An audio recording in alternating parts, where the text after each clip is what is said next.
आलम्बे जगदालम्बम् हेरम्बचरणाम्बुजम् शोष्यति अद्रजः स्पर्शात् सद्यः प्रत्युह्यबाह्यतः यत्कृपालो मात्रेण मूको भवति पण्डितः वेदशास्त्रशरीरां तां वाणीवीणाकरां भजे। ओम नमो भगवते वासुदेवाय नमः। ओम नमो भगवते वासुदेवाय नमः। ओम नमो भगवते वासुदेवाय नमः। देवियों सज्जनों, गोस्वामी तुलसीदास जी महाराज द्वारा विरचित श्री रामचरितमानस के बाल कांड में निहित कतिपय प्रसंग आपके समक्ष प्रस्तुत करने हेतु उपस्थित हूँ। सुधी श्रोतागण, मर्यादा पुरुषोत्तम प्रभु श्री राम महाराज जनक की सुपुत्री जगत जननी माता सीता के स्वयंवर में विजय श्री का वर्ण कर चुके हैं। महाराज दशरथ बारात लेकर जनकपुरी पधार चुके हैं। अत्यंत शुभ मुहूर्त में मर्यादा पुरुषोत्तम प्रभु श्री राम के पाणी ग्रहण संस्कार की तैयारी हो रही है। गोधूली की पवित्र वेला है, अनुकूल शकुन हो रहे हैं। ऐसा मानते हुए विद्वज्जनों ने महाराज जनक जी से कहा, उपरोहित ही कहु नर नाहा, अब विलंब करु कारण कहा। सतानंद तब सचिव बुलाए, मंगल सकल साज सब ल्याए। तब महाराज जनक ने पुरोहित सतानंद जी से कहा कि अब किस बात की देर है। तब सतानंद जी ने मंत्रियों को बुलाया, वे सब मंगल का साजो सामान सजा कर ले आए। शंख निशान पनव बहुबाजे, मंगल कलश सगुन शोभ साजे। सुभग सुहासिनी गावहि गीता, करहि वेद धुनि विप्र पुनीता।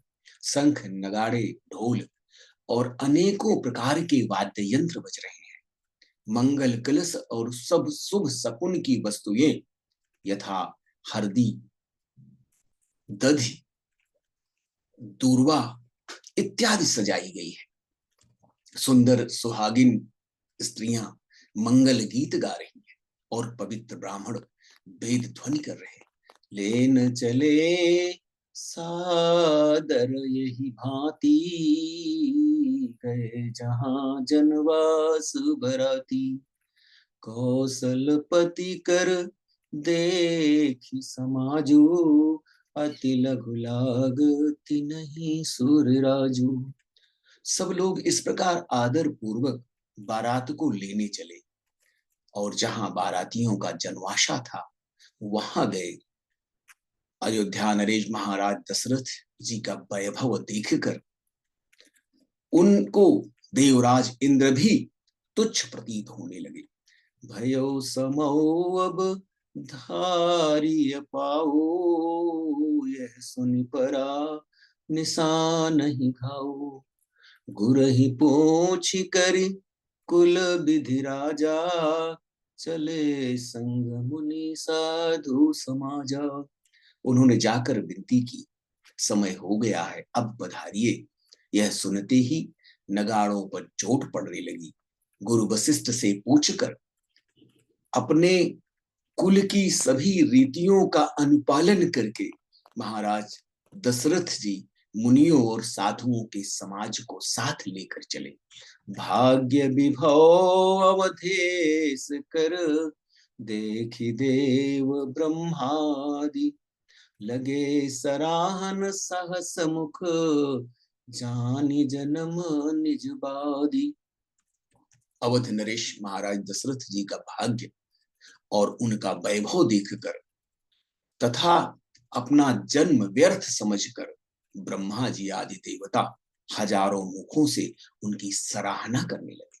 सुरन सुमंगल अवसर जाना, बरसहि सुमन बजाई निशाना।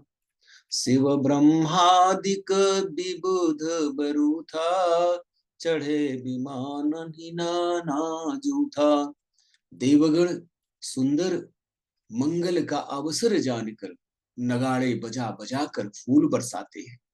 शिवजी ब्रह्मा जी आदि देववृंद टोलियां बना बनाकर विमानों पर जा चढ़े। प्रेम पुलक तन हृदय उछाहु, चले बिलोकन राम विवाहु। देखी जनकपुर सुर अनुरागे, निज निज लोक सबहि लघु लागे। और प्रेम से पुलकित शरीर हो गया, हृदय में उत्साह भर गया। श्री रामचंद्र जी का विवाह देखने के लिए समस्त देवगण चल पड़े। जनकपुर को देखकर देवता इतने अनुरक्त हो गए कि उन सबको अपने अपने लोक अत्यंत तुच्छ प्रतीत होने लगे। चित वही चकित विचित्र बिताना, रचना सकल लौकिक नाना। नगर नारी नर रूप निधाना, सुघर सुधर्म सुशील सुजाना।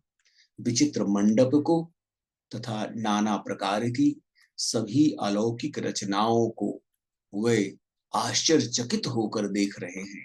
नगर के स्त्री पुरुष रूप के भंडार, सुघड़ श्रेष्ठ धर्मात्मा, सुशील और सुजान है।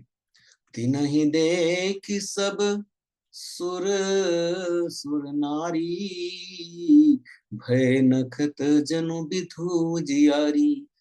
विधि भयो आचरजु विसेखी, निज करनी कछु कतहु न देखी।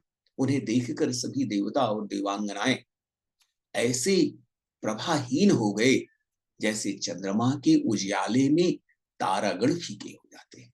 ब्रह्मा जी को विशेष आश्चर्य हुआ, क्योंकि वहां उन्होंने अपनी कोई करनी, अपनी कोई रचना तो कहीं देखी ही नहीं। शिव समझाए देव सब, जनियाचर जुबुलाओ। हृदय विचारहु धीर धरि, सिर रघुवीर विवाहु। तब शिवजी ने सभी देवताओं को समझाया कि तुम लोग आश्चर्यचकित मत हो, हृदय में धैर्य धारण कर विचार तो करो कि यह भगवान की महिमामयी निज शक्ति श्री सीता जी का और अखिल ब्रह्मांडों के परम ईश्वर साक्षात भगवान श्री राम जी का विवाह है। यह संपूर्ण ब्रह्मांड के लिए मंगलमय है, कल्याण करने वाला है। मर्यादा पुरुषोत्तम प्रभु श्री राम का विवाह जगत जननी माता सीता से होने जा रहा है। यह संपूर्ण सृष्टि के लिए सुमंगल है, आसुरी प्रवृत्तियों के विनाश का